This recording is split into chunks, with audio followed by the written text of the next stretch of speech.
रंगों से रंग मिले, नए नए ढंग खिले, खुशी आज द्वार मेरे डाले डेरा।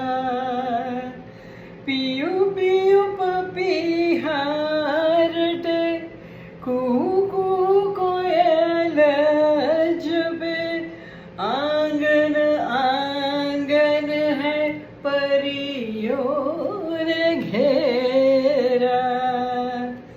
अनहद नाद बजाओ रे सब मिले, आज मेरे घर प्रभु आएंगे।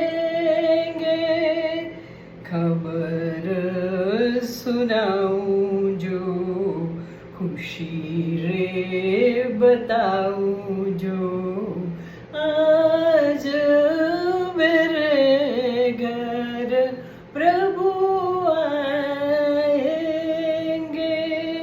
चूक पुरावो, माटी रंगावो, आज मेरे घर प्रभु आएंगे। आज मेरे घर प्रभु आएंगे। फ्रेंड्स, एकदम નમસ્તે. Pallavi Harshvardhan Antani, psychiatric social worker. વાત સૌનીમાં આપનું સ્વાગત છે મિત્રો. બસ ગણેશની બહુ વાત થાય છે તો આ ગીત ગણવાનું મન થઈ ગયું મિત્રો. આજ મેરે ઘર પ્રભુ આએંગે. મિત્રો, આજની વાત ગણેશની તો ખરી જ મિત્રો. દિવસો જતા જાય છે અને ગણેશની પૂજા અને બધે બહુ સરસ વાતાવરણ છે મિત્રો. રોજ ગણેશને બહુ જ યાદ કરતા હોઈએ છીએ. જો કે મિત્રો, હું ગણેશને ઘેર પધરાવી શકતી નથી, કારણ કે એ બધી વસ્તુ કદાચ મારાથી થાય ન થાય ને એમાં તો મોટું ગ્રુપ જોઈએ આપણી સાથે મિત્રો. પણ હું મારી રીતે ગણેશની ચોક્કસ પૂજા કરું છું મિત્રો. અને અમુક વસ્તુ એવી હોય છે કે દિલથી પણ એને આપણે પૂજા કરી શકીએ મિત્રો. આવાનમ ન જાનામી મિત્રો. આજની મારી એક વાત હતી કે એને આપણે કહીશું કે સંગ. હવે મિત્રો, આ દુનિયામાં આવ્યા તો રિલેટેડ ટર્મમાં, સાપેક્ષ ખ્યાલમાં બધાની સાથે જ આપણે માતા પિતા ભાઈ બહેન બધાની સાથે આપણે કુટુંબમાં, એક સમાજમાં, એક દેશમાં, એમ બહુ જ રિલેટેડ ટર્મમાં આપણે જન્મ લીધો. અને રિલેટેડ ટર્મ વગર તો ક્યાંય આપણે જીવી શકતા જ નથી. આપણે એકલા રહીએ તો પણ આપણે, મેં કહ્યું કાલે એમ, આપણે બધી રીતે વિચારોથી, આપણી રીત ભાત બોલચાલમાં ક્યાંક આપણા સમાજની, આપણા કુટુંબની આપણી પર છાપ છે. આપણે ઇનડિરેક્ટલી ડિરેક્ટલી એટલા બધા વણાયેલા છીએ આપણા રૂટ સાથે, આપણા મૂળ સાથે. એટલે મિત્રો, સાથ સંગાત વગર તો જિંદગી શક્ય નથી. હવે આપણે એકલા જ રહેતા હોઈએ ને આપણે કોઈની જરૂર નથી એવું માનીએ ને આપણે બધી હેલ્પથી જીવી શકશું, તોય મિત્રો આપણે શારીરિક જ્યારે મુશ્કેલી હોય છે ત્યારે પ્રત્યક્ષ મદદની જરૂર પડે જ છે. આપણે પ્રયત્ન કરીએ પણ તોય અલ્ટિમેટલી આપણે ડૉક્ટર, નર્સ, આપણે 1-to-1 એટેન્ડન્ટ, ઘેર આવ્યા પછી મદદનીશ, ઘરકામ કરે, કુક, આ બધાની જરૂર છે. એના વગર તો આપણો દિવસ ચાલતો જ નથી. આપણે બધું કામ ઘણી વખત વર્ષો સુધી જાતે કરતા હતા. હવે તો એ ટ્રેન્ડ જ નથી. હવે મગજનું કામ આપણે વધારી દીધું છે. It gives ultimately tension. પણ એ વધારે છે એટલે આપણે આ બધામાં મદદ લેવી પડે છે.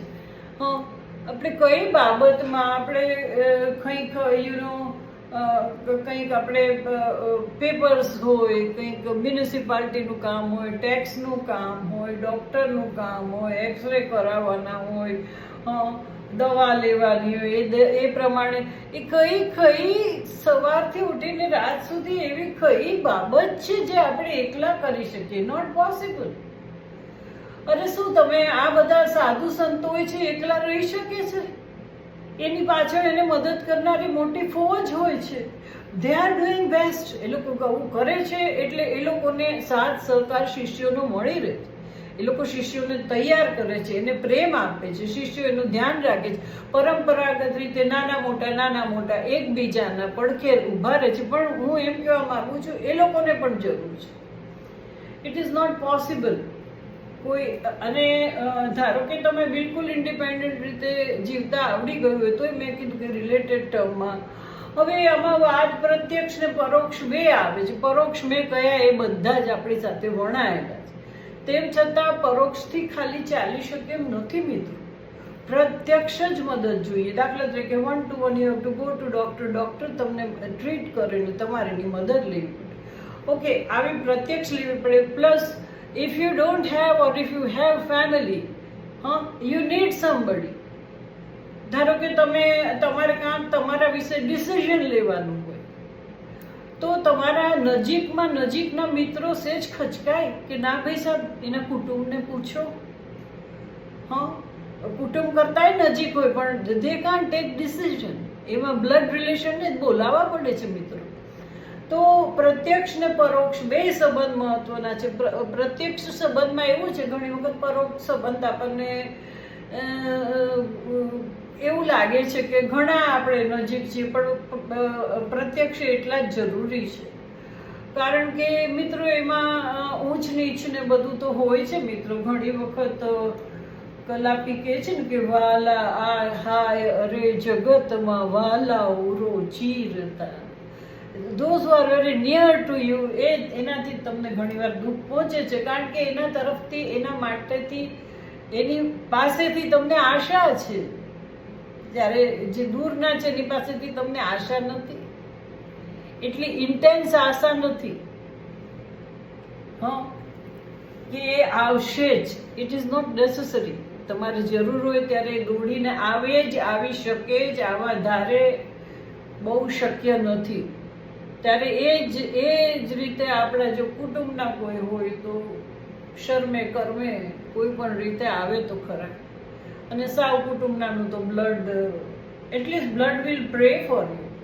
આવી ન શકે તો એને એમ તો થાય જ કે જટને એ કોઈ વ્યવસ્થા કરે બીજાની.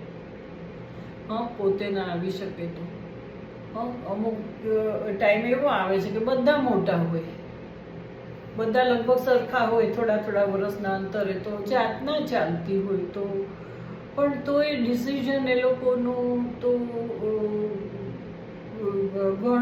ગણાય જ છે.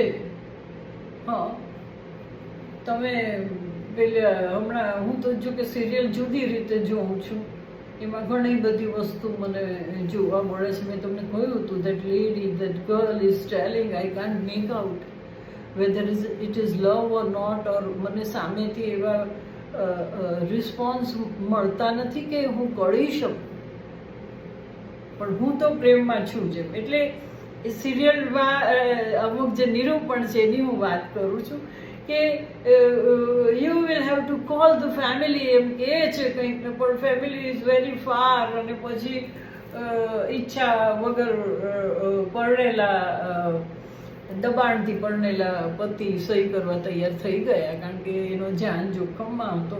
But relation counted. And when he road, it was ask કે તમે એના શું છો. એટલે મિત્રો આપણે એવું માનીએ છીએ, પણ હવે ભગવાને તો આપણને ભાઈ બહેન, માતા પિતા બધું એક એવું યુનિટ આપ્યું છે. એટલે આપણે એને બંધાયેલા જ છીએ. લાગણીથી બંધાવો કે તમે દબાણથી બંધાવો કે તમે ડરથી બંધાવો, પણ એક ફેમિલી ઇઝ ફેમિલી. એટલે ધીસ ઇઝ ડિબેટેબલ. ઘણા એની સામે નથી જોતા ને તરી જાય છે, પણ મને તો એ કાંઈ બહુ મગજમાં આવતું નથી.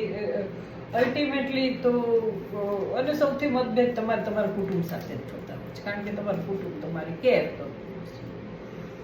એટલે તમને બે શબ્દ કે હવે એમાં અમુક લેવલે અમુક લોકો નથી આવી શકતા ચર્ચામાં.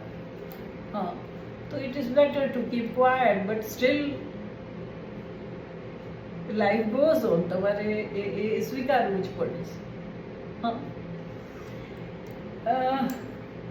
ઇન્ડિપેન્ડન્ટ બિલકુલ તમે તમારે આમાં એવું છે કે તમારે સ્વતંત્ર એટલે બધાના સાથે સંબંધ છોડીને નથી રહેવાનું. બી વિથ યોર સેલ્ફ એટલે તમે તમારી જાત સાથે રહો. રિલેટેડ ટર્મથી તમને જે દુઃખ પહોંચે છે એમાંથી બહાર નીકળીને થોડીક વખત તમે તમારી સાથે રહો ને think about yourself, meditate or whatever, accept whatever it is friends. હા, અને સમટાઈમ્સ યુ ફીલ કે એમાં અમારા લોકોને ખાસ કરીને સ્ત્રીઓને અને ખાસ કરીને ભાવુક સ્ત્રીઓને હા ગમે એવું લડાઈમાં એ પહોંચી વળે એમ હોય છે. હા, માનસિક રીતે, પણ steel they need somebody two share કોઈ દઉં. હા, પછી એ વર્ડ જ બહુ ઇનફ છે. આપણે કહી દીધા પછી ભલે ને આપણને ખબર હોય કે જેને કહ્યું છે આવશે જ નહીં, પણ એક જાતનું તમારું સુરક્ષા કવચ, સિક્યોરિટી તમારી આસપાસ તમારા મગજમાં ફરે છે અને તમને આશા છે કે રખે ને કાંઈ મુશ્કેલી આવે તો આવશે એવું તમને લાગે. પણ આ બધી ચર્ચાને બહુ લાંબુ સ્થાન નથી, કારણ કે મેં કાલે કહ્યું હતું કે આપણે બહુ આપણા ઉપર જ બધું લઈએ છીએ. આજ મેરે ઘર પ્રભુ આએંગે એટ એની ટાઈમ, નોટ આજ, આવી જાય છે. પણ આપણે છે ને તે દલીલો બહુ કરી, આપણી ધીરજ ન રહે. એનું જે કામ છે એ કામમાં આ બધું જરૂરી હશે આપણા માટે સારું કરવામાં. હા, એટલે મનોમંથન તો થાય જ મિત્રો, પણ કંઈક રીઝન હશે. પણ આપણી ઉતાવળે નથી સહન કરી શકતી ને. આપણને એમ બધા કામમાં આપણે જ લાગી જઈએ છીએ, પણ એ તો એની રીતે જોતા જ હોય, એના ટાઈમે આવી જાય. હા, ના આવે તો એ કારણ હોય. કોઈક વાર હું એની વાત બહુ ડિટેલમાં કરીશ મિત્રો. આમાં તો હું વિચાર તો કરી રહી છું મિત્રો કે અમલમાં આવશે. ઘણા બધા અનુભવો છે જુદી જુદી જાતના. આ તો 3 થી 5 વર્ષના જ મેં ફોકસ કર્યું મારી બુકમાં. એના પછી ડિફરન્ટ એજીસ, ડિફરન્ટ એક્સપિરિયન્સ, આ બધાના થોડુંક ટ્રાય તો કરું છું. પણ આ બધું ઇટ ટેક્સ ટાઈમ ને. It's a question of mood. પહેલાં મને એવું લાગતું હતું કે મૂડ શું વળી, પણ ક્રિએટિવ કામ જ્યારે કરો તમે ત્યારે મૂડ હોવો જોઈએ. For the timing you can just show of કે તમે મૂડમાં છો, પણ જ્યારે તમારે ક્રિએટિવ કામ કરવાનું છે, જ્યારે તમારે ગાવાનું છે, ત્યારે તમારો એવો સારો મૂડ હોય તો બેસ્ટ ગવાય, નહીંતર એવરેજ ગવાય. અને જ્યારે આવું રાઇટિંગ કે આવું કંઈક પણ પેઇન્ટિંગ કંઈક કરો ને ત્યારે તો તમે you should be totally dedicated. Either તમને કાંઈક મગજમાં ચાનક ચડી હોય, અથવા તમને બહુ જ કંઈક લાગી આવ્યું હોય. હા, મને તો ખુશી હોય કે દુઃખ હોય, હું કીબોર્ડ પાસે જઈને કોઈક અઘરું ગીત સેટ કરવા માંડું ને. હા, અને પછી સેટ થઈ જાય ને પછી એને યાદ કરીને સાચું વગાડું ને, અને પછી એને રિધમ સાથે વગાડીને પબ્લિક કોન્ટેક્ટથી ત્યાં સુધીમાં જે હું કશમકશ કરું ને ત્યાં સુધીમાં ધ મૂડ ચેન્જીસ. હા, એટલે કાંઈક ને કાંઈક આવું શોધવું પડે છે. સો પ્રત્યક્ષ સાથ, પરોક્ષ સાથ, પછી જીવંત, પછી જીવંત ન હોય એવો એ એક જાતનો સાથ જ છે. Painting, cooking, gardening, singing, dancing, playing various musical instrument, આ બધું શું છે? તમારું સંગાથ જ છે. હા, એટલે એ સંગાથે તમારે સાથે ઘડતા જવાનું જે તમને ગમે. તો પછી કેટલાક સંગાથની યાદમાં, કેટલાક આવા સંગાથ હોબી સાથે હોય એ, કેટલાક પરોક્ષ સંગાત, કેટલાક પ્રત્યક્ષ આવીને ઉભા રહે એવા સંગાતની સાથે મિત્રો લાઈફ ગોઝ ઓન. હા મિત્રો, પણ એમાં તમારો આત્મા, ફરીથી એ શ્લોક નહીં બોલું, ઉદ્ધરેદાત્મન આત્માનો, પણ તમારો આત્મા જ તમારો મિત્ર છે, બાકી નો બને. એ જ તમારું ભલું બુરું વિચારી શકે છે. તમે બધેથી ઇન્ફોર્મેશન ભેગી કરો, પણ અલ્ટિમેટલી તો મેં કહ્યું ને કે દા દેવો હરિ હાથ છે, કરો ને બધું તૈયાર, સેટઅપ. એની ઈચ્છા છે એ પ્રમાણે જ થશે. પણ એની ઈચ્છા થાય ત્યાં સુધી તો આપણે શું કરી નાખીએ છીએ, શુંનું શું. સો ફ્રેન્ડ્સ, ઘણો ટાઈમ જતો રહે છે. હા, મને ગમતા ફ્રેન્ડ સાથે મારે બહુ આ ઇવનિંગ ટાઈમમાં ઘણી વાર લાગે છે મિત્રો. હા, આપણું વાત સૌની જામતું જાય છે. મને લાગે છે કે તમને લોકોને ગમે છે. I can find it out from my viewer friends. હા, સો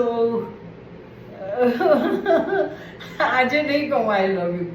સપ્રેમ પલ્લવી. ફરીથી આવીશ મિત્રો નવો વિષય લઈને. હા, આ વાત તમને ગમી? आज मेरे घर